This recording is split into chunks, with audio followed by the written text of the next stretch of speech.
Hinimay rin ng GMA Integrated News ang SALN ni Vice President Sara Duterte mula nang pumasok siya sa politika.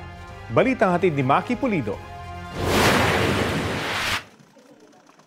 Sa pagsilip ng GMA Integrated News Research sa Statement of Assets, Liabilities and Net Worth ni Vice President Sara Duterte, makikitang paglaki ng kanyang net worth mula nang una siyang pumasok sa politika hanggang nitong nakaraang taon.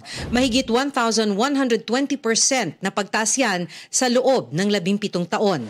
2007, unang pumasok sa politika si Vice President Sara Duterte nang mahalal bilang Vice Mayor ng Davao City.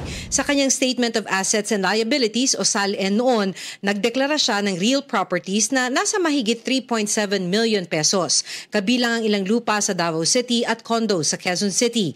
Meron din siya noong personal properties na mahigit 5.4 million pesos at utang na nasa 2 million pesos. Kaya ang kanyang net worth noon lumalabas na nasa mahigit 7.2 million pesos.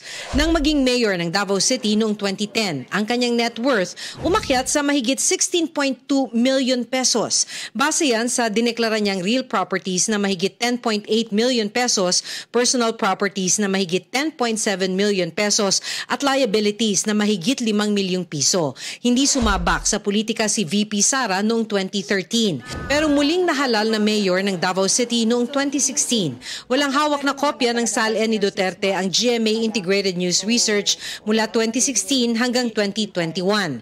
Nang mahalal na vice-presidente noong 2022, ang kanyang net worth nasa mahigit 71 million pesos na. Kabilang dito ang mahigit 50 million pesos na lupain, house and lot at condo unit sa pangalan niya at ng asawang si Attorney Manasseh Carpio at kanilang mga anak.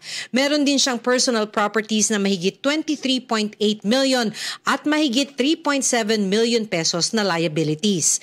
Sa huli niyang SALN nitong 2024, nasa mahigit 88.5 million na ang kanyang net worth. Maki Pulido nagbabalita para sa GMA Integrated News.